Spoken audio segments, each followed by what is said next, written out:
thousands of Ukrainian children have been forced to live in Russia without their parents. We hear from the children now reunited with their dad back home.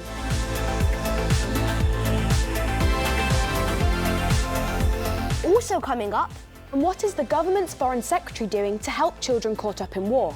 One of the most senior politicians in the UK agrees to take my questions.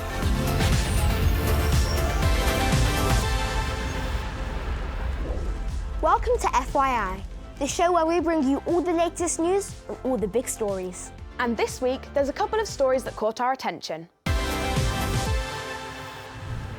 History has been made in Scotland.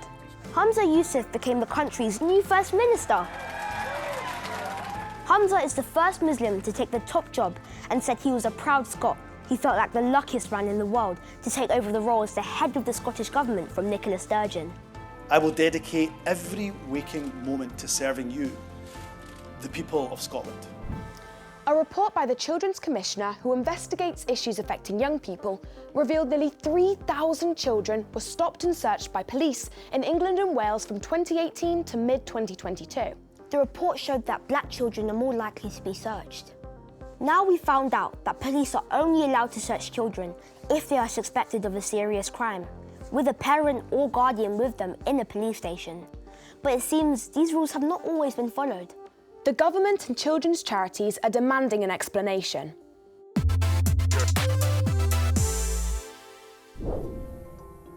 Now, another big story that we've reported on is the United Nations international investigation, which revealed thousands of Ukrainian children have been forced to live in Russia. The report says they're being taken by Russian soldiers and forced to live with foster parents or in orphanages in Russia. Many are struggling to get in touch with their parents. It's believed that they're being educated to become more Russian and forget their Ukrainian roots. An arrest warrant has been issued for the country's President Putin and his children's minister. FYI has learned some of these children are being freed from Russia and returned to their families, like Matvey and his two sisters. This is their story.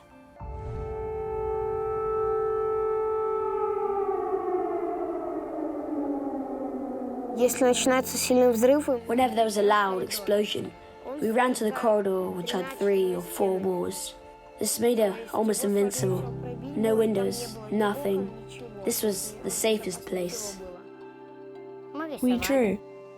The basement had lights, so we drew. We had toys, so we played. We had problems with the water supply, electricity. We made candles out of bandages and oil.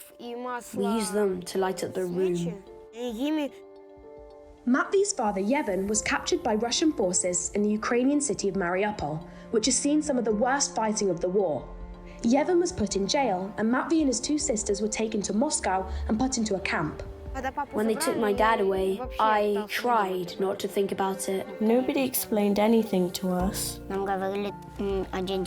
One man said he would be returned in 7 years. We were forced to go dancing. We were also forced to go to the hospital. We were examined there. We had tests for lice. We took a blood test. We had food, but we could not eat what we wanted. When his dad was eventually released, Matvey managed to call him and explain he was in a camp near Moscow, but was about to be sent to either an orphanage or a Russian foster family. We could take you to a foster family for a bit, until your dad picks you up. Or we can take you to an orphanage. I said I won't tell them until they let me speak with my dad. Matvey's dad knew he had no choice but to act quickly. He walked through towns as they were bombed and crossed the border into Russia, where he was eventually reunited with his children. With the help of volunteers, the family were then able to flee across the border to the safety of neighbouring Latvia.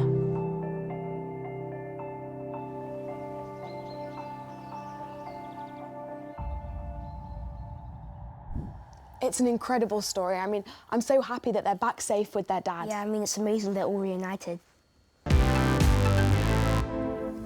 You've probably heard a lot of talk recently about TikTok. Governments and organisations across the world have banned employees from having TikTok on their work phones because of security concerns. It's all because of what TikTok does with the information it collects from the people who use it, which some say is being given to the Chinese government. Of course, TikTok is only for people aged 13 or over, but these concerns about China have led to many people questioning whether they should continue using it.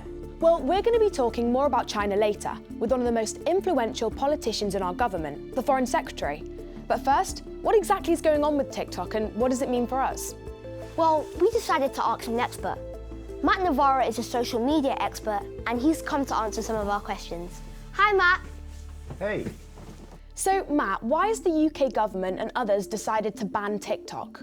Well, TikTok is owned by a company called ByteDance, which is a Chinese company. And in China, the government there can ask any company at any time to hand over information and data about any of its users. So the UK government, like others, is worried that if ministers and politicians are using it on their work devices with private and confidential government information on those phones, there could be a risk. So what is data and how can it be so harmful? Well, data in TikTok is about all of the information that we give it, really, or it learns about us. So when we give it our date of birth, where we're located, or the things that we like and the things that we share on TikTok, all of that information is data that can be saved and stored by the app or by the company. And I guess we need to be sure we know who's using that information. So if government ministers aren't allowed to use it, why should we?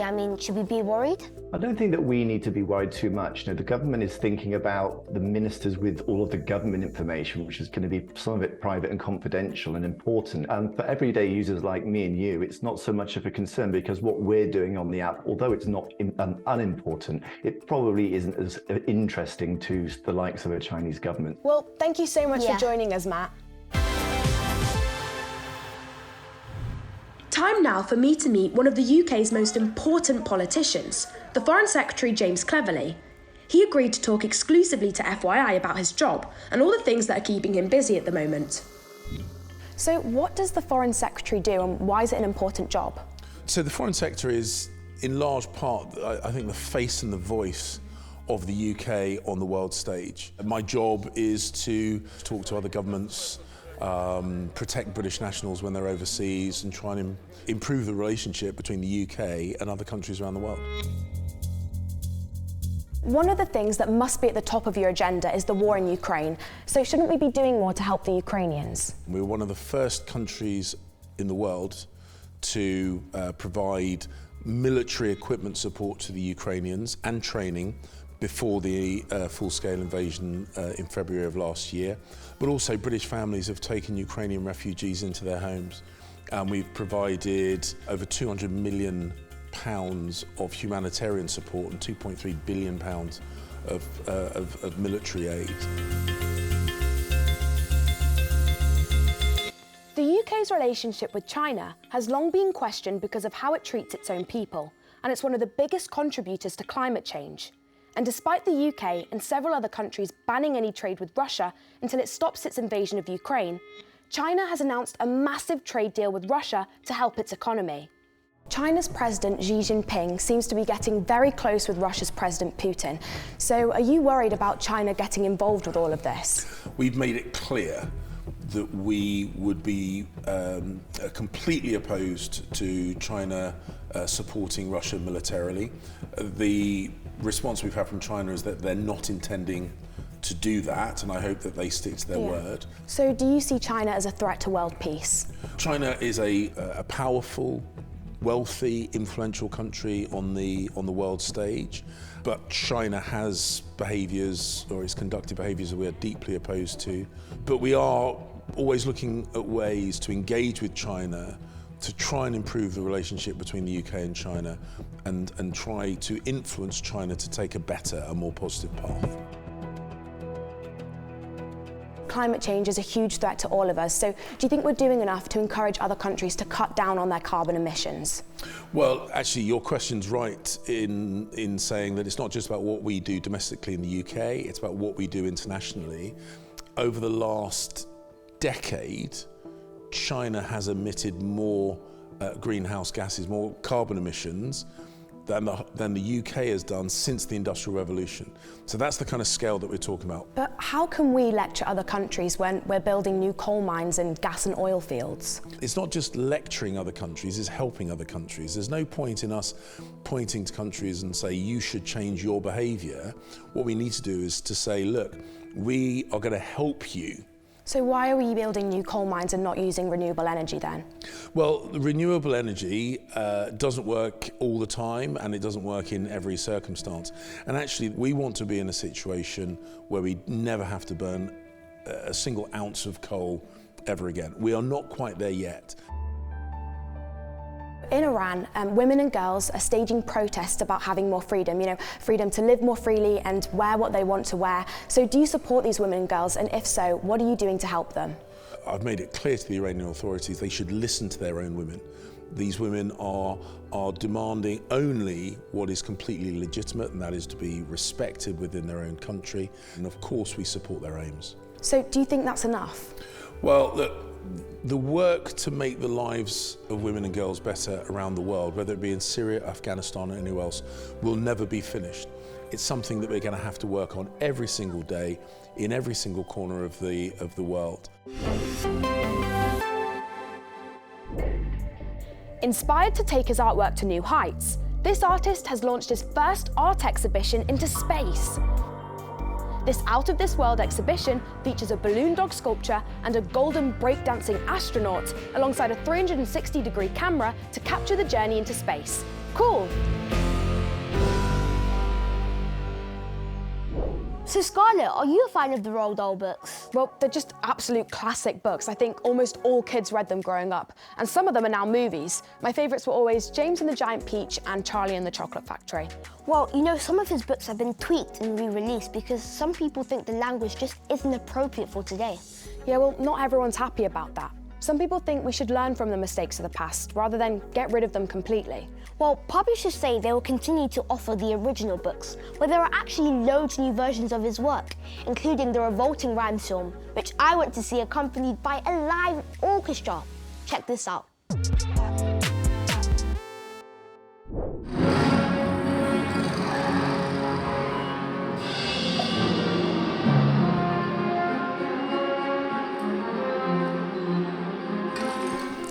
To watch Revolting Rhymes, which adapts Roald Dahl's poems. It's a funny old twist of old fairy tales like Cinderella, Little Red Riding Hood, Snow White, Jack and the Beanstalk, and just so many more. And it's not often you get to watch a film with a live orchestra playing at the same time.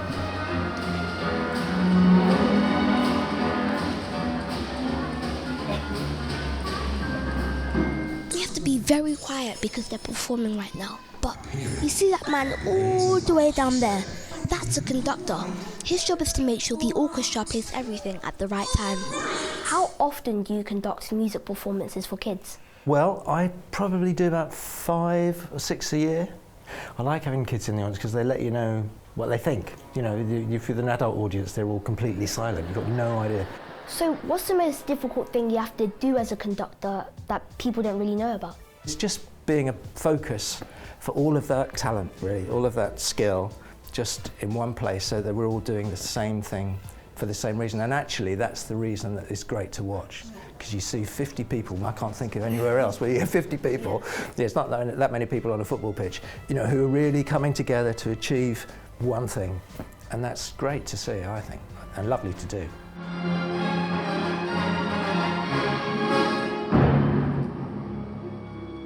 So how was it? How are you guys feeling? It was pretty good. I think that the orchestra did a really good performance of it. It was quite a magical experience. It was really nice to figure out and notice how well the music was played. It was really enjoyable. I really laughed at moments and thought it was sad at moments. It was really good. And I've never actually been to a live orchestra before, so it was really exciting. I didn't think it would be so cool. Through the mighty hall. I liked how on the screen they were acting, and then in front of us we had a whole orchestra playing the music.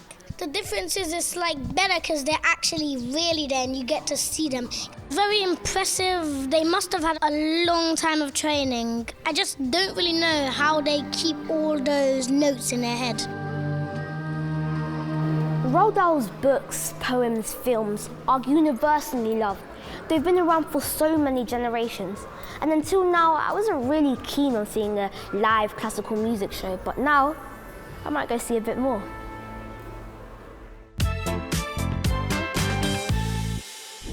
Well, that's it for this week. And don't forget, if you have a story or want to report for FYI, head to our webpage at first.news/FYI. See you next time. Bye!